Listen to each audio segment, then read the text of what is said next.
Khamru wal maisuru, most certainly intoxicants and gambling.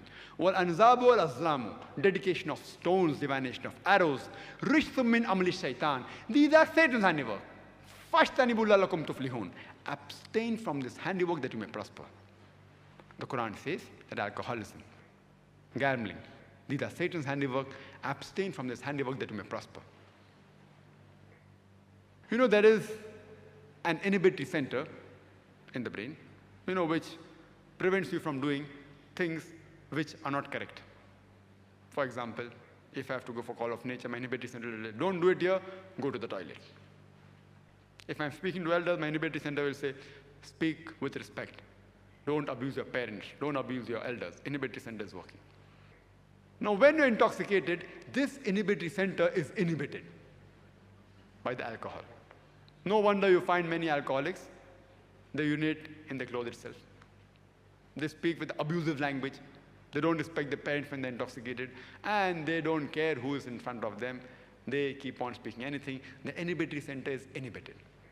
And the statistics of the Western world tells us, especially of the States, that majority of the rapes that take place, majority means more than 95% of the rapes that take place, it is in the state of intoxicants.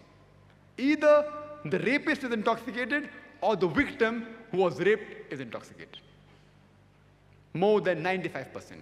And almost all of the cases of incest. You know incest? Incest means sex with close relatives. Father and daughter, mother and son, brother and sister. Incest. It's in the case when the people are intoxicated. Majority of rape, more than 95%, almost all of the incest is in the state of intoxicants.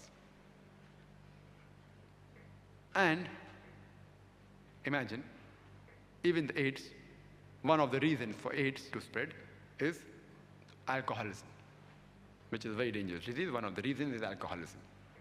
There are people who say, oh, we are only social drinkers. We only are social drinkers, just once in a while, Some people say in cold countries, because if it's cold, we have only one peg of beer. It's not harmful. So I tell them that if you're feeling cold, why don't you sit next to the fireplace?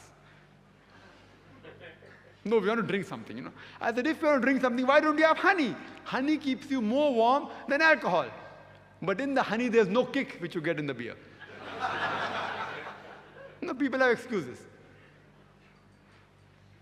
And there are some Westerners, who told me, let's see, Brother Zakir, Islam, I don't mind accepting. But the thing is that I cannot give up my alcohol. There are certain people who only want an excuse for not accepting Islam. So I told that brother, that suppose I give you a fatwa, suppose that for you, alcohol is forgiven. If you have alcohol, it's forgiven. Just for sake of argument. Will you accept Islam then? He was silent. People want to give excuse for not accepting it. Not that that was the only reason why he's not accepting Islam. Saying that, no, Islam is a good religion, but I cannot give up my alcohol. So I said, okay, fine. At least to give up your shirk, I will tell you that even with alcohol, no problem. Allah may forgive you. Shirk, Allah will never forgive you. If you do shirk, Allah will never forgive you. No problem. If that's your only hitch from accepting Islam, I will give you a certificate that no problem. You have alcohol. Other things that you follow of Islam. This is trying to use hikmah. As I said, there are no excuses people don't accept Islam. But then Islam has a solution to the problems. There are people who say, my father, he's a social drinker since a long time. So I tell the people, every drunkard, when you interview him, every alcoholic you interview him, and you can ask the doctors, when you interview them, no alcoholic starts drinking because he wants to become alcoholic. No alcoholic starts drinking because he wants to become a drunkard. He starts as a social drinker. And many of them end up becoming drunkards. And then some people say, my father, he is a social drinker and he has good willpower. He has only one peg a week and one peg twice a week, and he never gets intoxicated. So I tell that any human being who's been having alcohol since several years, you ask him that, has he ever been intoxicated in his life? And no one can say no. if he's been a social drinker also, at least a few times in his life, he has to be intoxicated. And if suppose during that time, if he commits a crime like rape or incest, will any modest person be ever able to forgive himself again? The loss that is done, irreparable, irreversible loss done to him and the victim is unforgivable. Suppose in the state of intoxication, if you get intoxicated even once, and suppose you commit rape, or suppose you commit incest,